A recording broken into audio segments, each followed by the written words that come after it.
I see more and more every single day stories about the dangers of online predators. I think it used to be that if you found a predator online back in the day, you kind of really had to be digging and getting pretty deep into the web to run into somebody like that. They were definitely there, but I think the threat, at least for children, was more prominent in the real world, like at sports or even in their families, churches, things like that. But now predators are seriously only one click away on kid games, social media apps, and it's pretty scary to me. I remember being young and impressionable and self conscious, really just wanting to feel accepted. But imagine having someone on the other end of the phone or the computer telling you that you are loved, even if you've never met them.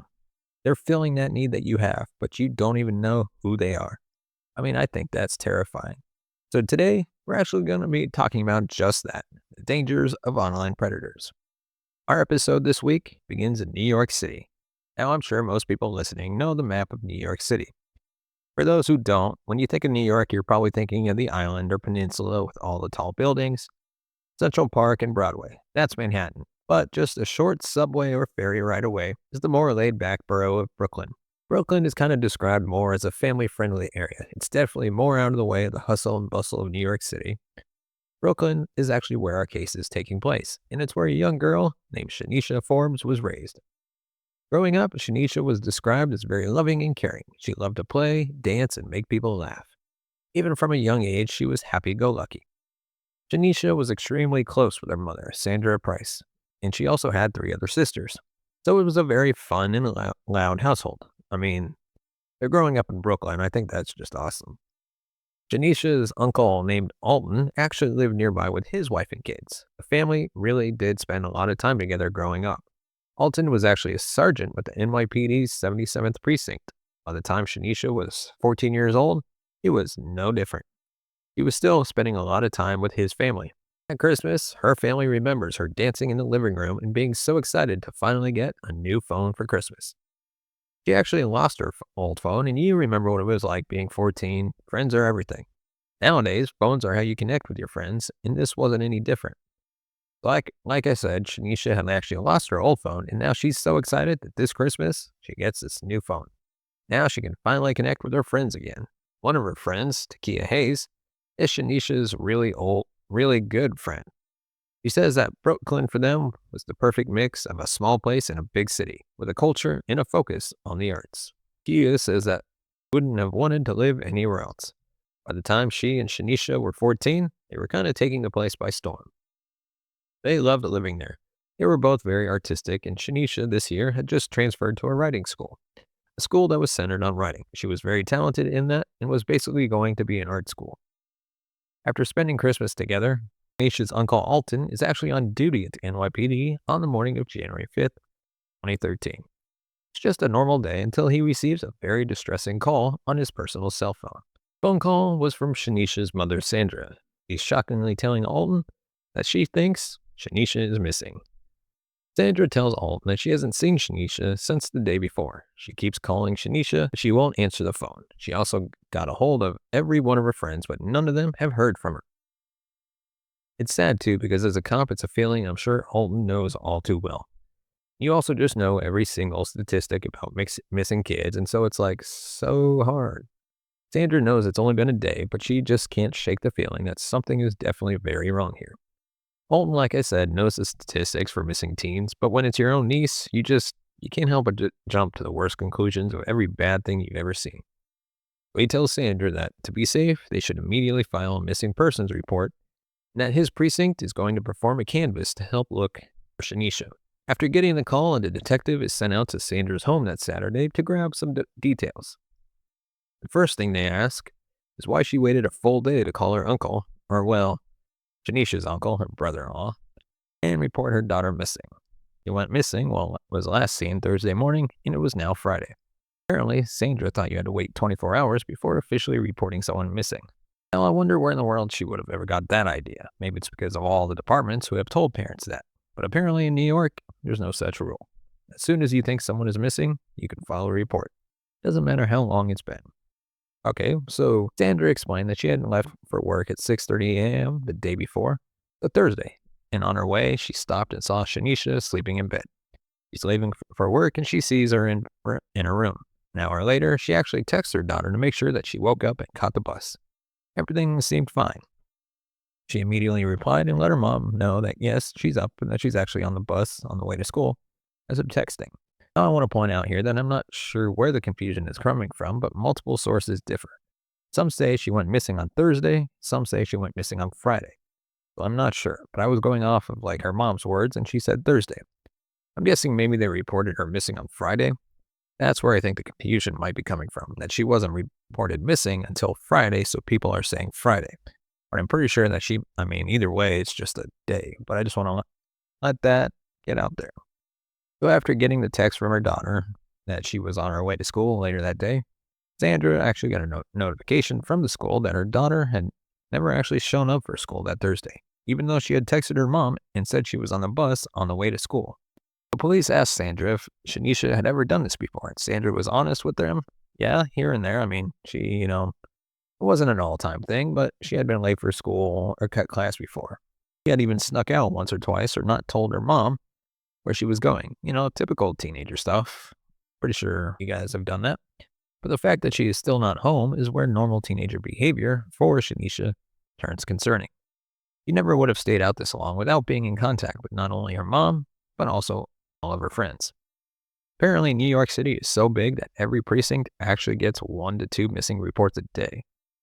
But most of the time, it's just runaways, like runaway teens or young adults, that type of thing.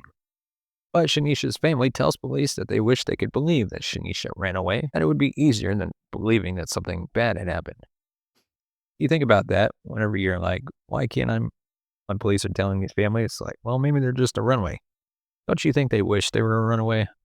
Like, don't you think they wish it was just their kid being a teenager? They wouldn't be going that extreme if they didn't feel like something was wrong. And this is exactly what Sheneisha's mom tells police. The police at this point understand that in order to find Sheneisha, they need to reconstruct her life, which is always the first step when you have a missing teenager. They need to find her friends, figure out who she spent time with, her usual schedule, her day, everything like that. The biggest question is if 14-year-old Sheneisha has a boyfriend. That is obviously going to be the first question, but her sisters and her mother say no, she's only 14, doesn't have a boyfriend. They aren't even sure that she's talking to a boy right now. Police then asked for her social media account name so they can learn everything about her. Now keep in mind, they're just looking at her profile from another profile. They don't have the passwords and they're not getting into accounts. They just want to look at her timelines. So police get her social media account so they can kind of stalk her timeline. I was actually thinking about this when I was researching how social media has now created a digital footprint that we otherwise don't have with missing people, especially teenagers. Because they are so usually active on there, you can get to know a lot more about them just by looking at their pages. It's 2012, so we're not talking Instagram, we're talking Facebook here. When police gained access to her Facebook page, they actually learned that she had updated her status the Thursday afternoon that she went missing. So after texting her mom on the bus and saying, hey, I'm on my way to school, and then not showing up, she updated her Facebook page. This was obviously immediately a sigh of relief for everyone because it basically confirms that she willingly didn't go to school. And maybe she wasn't in as much trouble as they previously thought. She had access to her Facebook and was just casually posting. But it's the update on the status that makes everyone, including her sisters, question how well they really knew Sheneisha. That afternoon, she had updated her status saying, quote, going to the movies with him. And police were like, who is him? No one knew. Her sisters had no idea. Before you're like, oh, why didn't her sisters or mom see that? Why didn't they check her Facebook page? This was 2012. I don't think parents at this point even realized how to even get onto Facebook. This was all very new. So before we're like, why didn't they immediately check her social media? 2012, 2011 was like Facebook prime, right? For younger kids, especially, was kind of just barely getting there. So parents probably didn't even know that their kids had a Facebook page. It wasn't as public as it is now for like social media channels. Around this time, word had spread that Sheneisha's family was looking for her. A community advocate from her own neighborhood named Tony Herbert came forward to help spread the news. Tony decided to post a missing person poster ordered online to a vast network that he had amassed. Again, I think this is something that we have seen happen in recent years. The power of social media spreading the word for missing persons, and how important that actually is. I think anytime that right sources can spread awareness for a victim, the better. When Tony posted a message about Sheneisha, the public went to work. Citizens began forwarding the message over to all the shelters in the area to make sure that no one had seen her. They began reposting to missing persons boards and meeting in person to hand out flyers. I think this is just something that the community can do to help police when we're in like a active missing person search. So the community is fighting to help, and police are trying to discover, number one, where they went to the movies, where she said she went to the movies, and number two, who was him. Police back at the station subpoena Sheneisha's phone and Facebook records. At this point, they're like, we need to get the records. We need to see who she's talking to because they need to figure out who the mysterious boy is from her Facebook post. She actually had over 1,600 friends. And I feel like that's a lot for back then. I think back then I probably only had like 800 and 900 friends maybe at the time. And at the time, it was like really people that I was really close to, like nobody else, mixed in with a little bit of family. So police are trying to prioritize who they should talk to based on her social media presence. They actually started with a young girl named Michelle. Are you leaving your online activity out in the open? Don't take chances with your privacy. Secure your connection with NordVPN, the world's leading VPN service. With NordVPN, you get unmatched privacy, your data stays encrypted, ultimate freedom. Say goodbye to geo-blocks. Access your favorite streaming platforms, websites, and content from anywhere in the world. Blazing fast speeds. Unlike other VPNs, NordVPN is optimized for speed. Whether you're streaming in 4K, gaming online, or video calling, you'll never miss a beat. Easy setup on all devices, whether it's your phone, laptop, or even your smart TV. NordVPN works seamlessly with just a few clicks. And right now, in our Black Friday deal, you can get 74% off with 3 extra months. Just use the link in the description. Sign up today. And now, let's get back to our episode. Apparently, Michelle was Sheneisha's bestest friend. They asked Michelle about the guy from the Facebook post, but she tells them that she isn't for sure who it is either, or if Sheneisha even had a boyfriend at the moment. She tells them that Sheneisha always kept the boy she was talking to on the down low. He was very quiet about boys, so Michelle couldn't be sure. But she does tell police that if Sheneisha does have a boyfriend, she knows the 2 names that she thinks he might have been talking to. One was named Marcus, and the other was named Chris. She's like, I think she's been conversing with 2 boys that have these names, but I don't even know who they are. So detectives take note of the names, but Michelle also tells them that Sheneisha had started her freshman year at the new writing school in September, and that by November, she was kind of having some problems at school. He was struggling with bullies, and it was getting pretty bad. Horrible. Sheneisha's family had known about the bullies and had even set up an appointment with the principal to allow her to leave school a couple minutes early so she wouldn't have to run into them, which is sad that she would have to leave school early so that she doesn't have to face her bullies. And although Sheneisha was very fun-loving at home, she was very shy and quiet at school. She was the new girl. Her main bully was actually a boy named William Harris. Police learned this from Facebook because William had been bullying her on her public timeline. It wasn't just in person. Like I said, he had taken bullying to Facebook and was writing awful things on her wall and calling her names. I don't know if it's still this way, but on Facebook it used to be that you could just publicly write a message on someone's timeline. That was really messed up, right? That someone would go that far to bully somebody.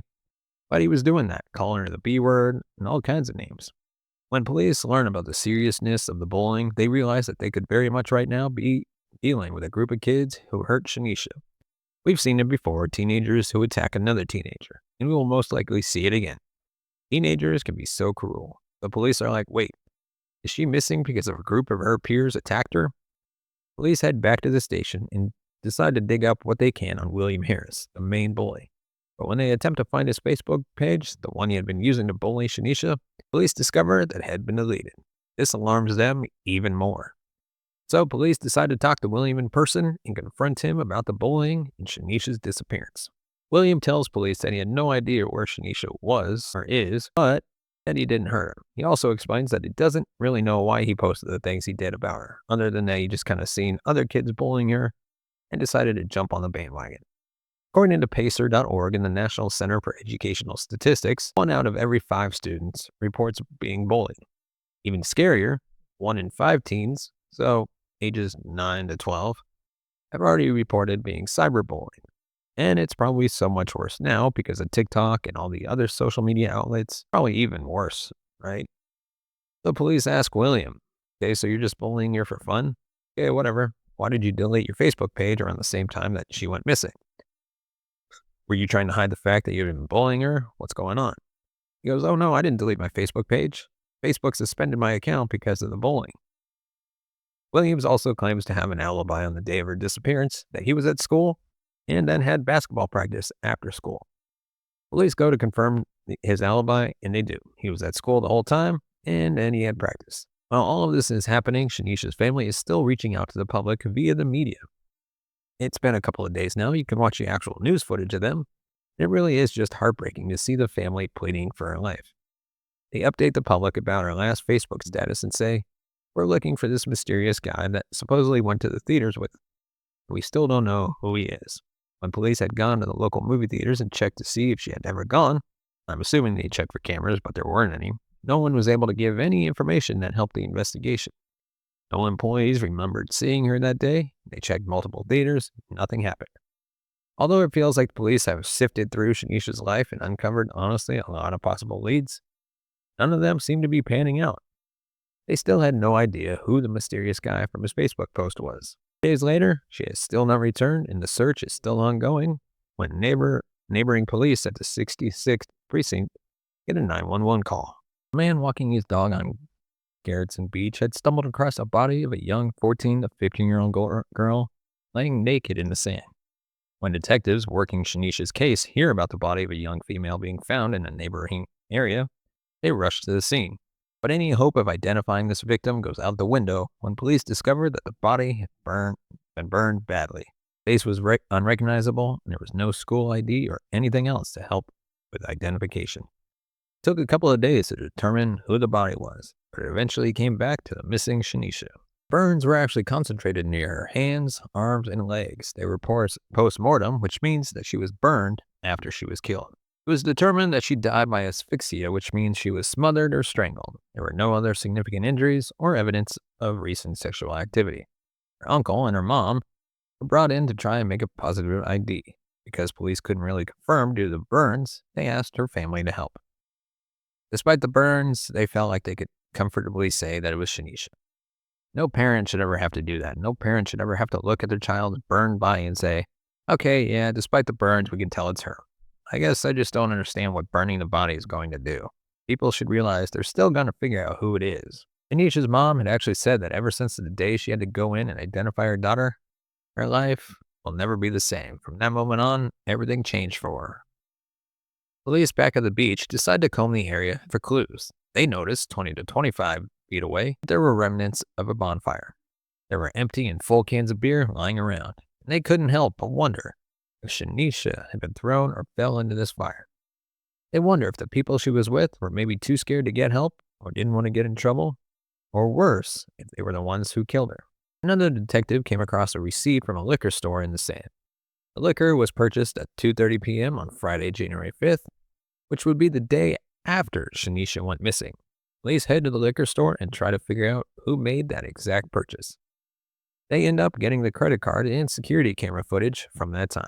Finally, security footage. They discover a single man came into the store and bought the exact bottle of liquor. The card belonged to him. It was a 22-year-old pre-med student named Sheriff. Apologies for butchering his name, Sharif. Detectives eventually track Sheriff down near his home. He claims to not recognize Sheneisha. He says that he and his friend had just come to the beach to drink that day and that they didn't even have a bonfire. He insists that he didn't see anything suspicious. This was the day after Sheneisha went missing. Sheriff tells police that he was smoking some marijuana and that's why he was hesitant to be completely forthcoming with them. But because they're now suspecting a murder, he says, I'll be honest, that's the only reason I was acting hesitant. Detectives decide to ask him to provide a DNA sample, even though he had no DNA to compare it to. They just wanted to see if he would be willing to agree, and he does. Back at the station, Sheneisha's private Facebook records finally come through at this point, so now they have access to her Facebook messages. This is when police discover that Sheneisha talked to a lot of people, men and women, on Facebook. She even flirted with a couple of men on there. These men and women were not in her everyday life. These were random strangers on the internet. Now, this isn't weird or alarming in the least. A lot of people make online connections. But police know that anyone can hide behind a profile on Facebook. But when it's a 14-year-old girl, it's a little more worrisome. What they figure is the best way to confirm all these identities is to use the attached phone numbers to each Facebook account that she heavily talked to. They plan to run those numbers through the police database. They're like, we'll try to figure out if these people are who they say they are by running the phone numbers. Using those numbers, police ended up speaking to 7 to 10 older high school students, still under the age of 18, in the area who had been in contact with Sheneisha. All of them were very cooperative. They claimed, yeah, I talked to her, but I don't know where she is now. Around this time, her private phone records finally come in. Although police couldn't see the actual content of the texts or calls, they could see how often she called or texted a certain number. All they got were outgoing and incoming logs. They couldn't see the texts themselves. They discovered through going these records that one number actually called Sheneisha 30 to 40 times a day before she went missing and in the days leading up to her disappearance. The police are like, okay, we have to figure out who this number belongs to. They decide to subpoena the name tied to the number. They believe it's probably the mysterious man from her Facebook page. Eventually, they match the number to a man named Christian Ferdinand, whose address says he lives right by Sheneisha. If you remember, her friend Michelle said that she thought Sheneisha was talking to a boy named Chris. This guy's name is Christian. Detectives immediately head to Christian's house. On their way to the address, they discover something weird. The address that was attached to the phone number literally does not exist. The address was fake. It led to a cell phone store. It wasn't even a real house. Police checked the store for any connection to a man named Christian, but the store was like, I have no idea what you're talking about. This is just a cell phone store. This was a very bad sign. Whoever Sheneisha was talking to was likely catfishing her. The address attached to the phone wasn't real. It was a very strong indicator that he wasn't who he claimed to be. Police decided to subpoena the DMV records attached to the name Christian Ferdinand, because they didn't even know if he was a real person at this point. So they're just like, we don't even know if this is a real person. While they were waiting for the DMV records, they continued to look over the evidence they already had. That's when they noticed a 35-minute call that Sheneisha made to an unknown number the night before she went missing. Not like she called the number at that time, but the fact that it was a 35-minute call stuck out to them, especially since it took place the night before she disappeared. The police, that stood out. The call lasted until 1 a.m. Several texts were sent from that same number the next morning before her cell phone was shut off. So police were like, hey, we need to figure out who this number belongs to. This looks like the last person Sheneisha was in contact with before she disappeared. They traced the number back to another high school student named Derek, who also lived in Brooklyn. Police tracked Derek's address and spoke to him about Sheneisha. Derek admitted that he'd met Sheneisha online on Facebook and they had been speaking regularly. They also learned that this was the him from her Facebook post. Derek admits it, saying, yeah, that was about me. We were supposed to go to the movies. But Derek tells police that Sheneisha stood him up. They were supposed to meet in person for the first time, but she never showed up. He says that's when he contacted her that morning to confirm their plans. She was acting super shady. He kind of just blew him off, saying, okay, we'll just do it another day. Derek says he felt like when Sheneisha was on the phone with him, there was someone else in the room based on how she was talking to him compared to how she had been talking to him before. Police checked Derek's alibi of being home with his uncle all day, and it checked out. But they don't think Sheneisha ever actually met Derek in person. Her Facebook post about him, the one saying she was going to the movies with him, was likely just something she posted, but it doesn't seem like she went through with the plan. At this point, police don't even know where to go from here. Think of all the leads they've tried to track down, and none of them have gone anywhere. Is this a stranger abduction and murder? Is it connected to the mysterious Christian Ferdinand? Does it have anything to do with the bowling and the group of teenagers? Time passes. The family mourns Sheneisha's loss, and police continue chasing clues. At this point, police finally decide to try and triangulate the last person or the last place the cell phone pinged. It's important to note that they won't be able to get the exact location. It will only be near a tower. That's probably why they weren't leaning very heavily on this in the first place. But they were like, let's see which tower it pinged off of. New York, though, triangulating a tower doesn't narrow it down much because it's so densely populated. There are blocks and blocks of places the phone could have been. But they noticed something very important. When Sheneisha sent her mom the text at 8:15 a.m. saying she was on the bus to school, her phone was pinging on a completely different area than her bus route. So they're like, she's obviously lying. She never actually made it to school that day. She was never even on the school bus when she texted her mom. It appears that instead of being on the school bus, she was on a city bus going in the opposite direction. The bus was also heading in a different direction than Derek's house, the guy she was supposed to meet at the movie. This further confirms Derek's story that they never met in person. So where was she going? At this point, police finally received the DMV records for Christian Ferdinand, the name they had been trying to trace. They get an address and a picture of this guy claiming to be Christian Ferdinand from his driver's license. The license says he's 20 years old, and now they have a real address on file. Detectives decide to check the address on the ID and discover that Christian is actually living in Maine. He's learning to be an electrician and doesn't even live in Brooklyn. Police are shocked. They decide to trace his cell phone records and discover something even more surprising. Christian's phone was pinging off the same towers as Sheneisha's the morning she went missing. This means that not only is he not in Maine, but he's in Brooklyn, near Sheneisha at the time she went missing. Police go to Sheneisha's family at this point. They show pictures of Christian, a photo from his license, and ask if anyone recognizes him. But no one from her family recognizes him. They're like, we don't know this guy, we've never seen him before. They're all even more shocked to learn that Sheneisha had been talking to so many people online. Her mother was devastated. She had no idea her daughter had this many online friends, acquaintances, or relationships. It's important to remember that it's 2013. At this point, we knew even less about online predators than we know now. It's so easy to catfish people, right? People can create fake profiles, fake names, fake lives. So 3 months after Sheneisha's death, police fly to Christian's address in Maine and request an interview with him. He willingly agrees to speak with them. They start off the interview by showing Christian a picture of Sheneisha from Facebook and asking, do you know this girl? Of course, Christian immediately says, no, I don't know her. Right away, this raises red flags for the police. They already know he's been talking to her on Facebook. They already know his phone records show he was in contact with her 30 to 40 times a day, and that their phones were together the day she went missing. Police decide to turn on the recorder and read him his rights and confront him with the evidence. When Christian is confronted, he finally admits, okay, fine, yes, I did meet Sheneisha on Facebook. He says she slid in my IMs and we started talking. Then he takes a turn. He claims in the interview that Sheneisha was obsessed with him. He describes her as a 14-year-old girl who was obsessed with him and couldn't leave him alone. Police are obviously skeptical. If you're not interested in her, why were you texting and calling her 30 to 40 times a day? And then this is the kicker. Christian says, this is actually a pretty constant problem for me. A lot of women fall for me. Oh my gosh. He then continues, all these women are always chasing me and I just can't deal with it. And I have to say this, competent, normal men who are attractive and have everything going for them don't date 14-year-old girls. A 20-year-old man is talking to a 14-year-old.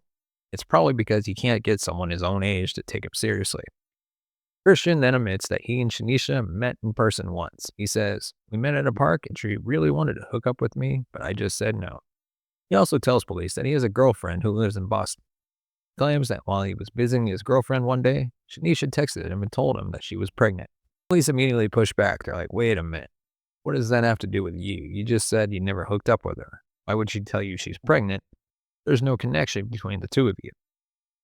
At this point, Christian's story starts to crumble. Pauses and then says, okay, I'm going to be honest. Yes, we hooked up. We met more than once and we had sex at least 3 times. He says, that's why she thought the baby was mine. It's obviously he's lying and he's getting caught in his own web. Just going in circles. Christian continues to deny seeing Sheneisha that day she went missing. He says that after she told him she was pregnant, he never saw her again. Police, however, confront him with the phone records, showing that their phones were together the day she disappeared. When Christian realizes he's caught, he finally says, whatever, I'm just going to tell you the truth. He admits that Sheneisha texted him about the pregnancy and he told her that he didn't want her to have the baby. He says she begged him to talk to her, saying things like, please, we can make a life together. I'm pregnant. I'm scared. Christian claims he didn't care and told her, I don't care, get rid of the baby. I'm not interested. He says that after this argument, he made arrangements for her to come over to his cousin's house the day she went missing. When she got there, Christian said everything was fine. We were just hanging out and chilling. Then he says Sheneisha got a call from Derek, the boy she was supposed to meet at the movies. After the call, Christian says Sheneisha brought up the baby again. He started talking about their future together and how they could raise a baby. Christian says he got upset and told her, you're not having the baby. I don't want this.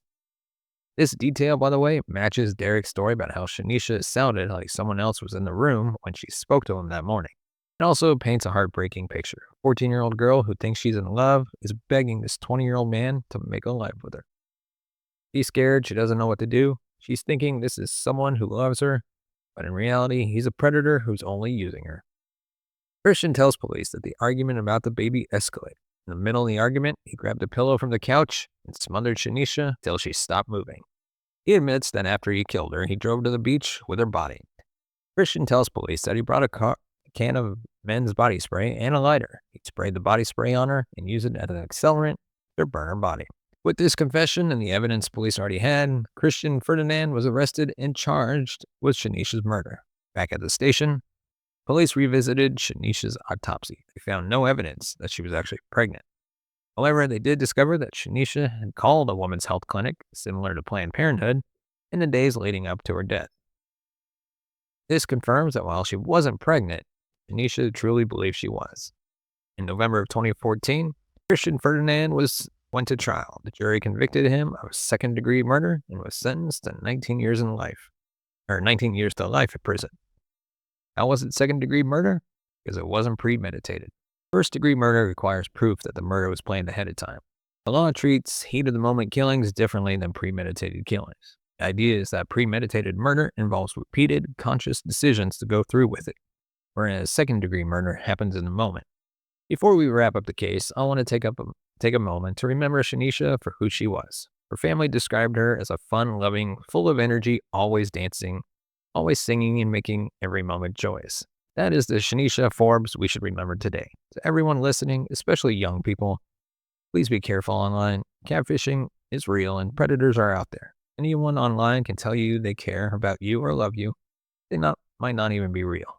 Someone online that's reaching out to you, tell your parents. Make sure you know who you're talking to. It's so easy for people to hide behind fake profiles, and the consequences can be devastating. Let me know your thoughts in the comment section down below. Hit that subscribe button right down there and give us a thumbs up if you like our video. And of course, if you want to support the channel, you can buy us a coffee at buymeacoffee.com/TCNS. Always, your support helps the channel grow, upgrade our equipment, bring in new hosts, and hopefully one day take this show on the road. As always, thank you so much for watching and listening. We will see you next time. Take care.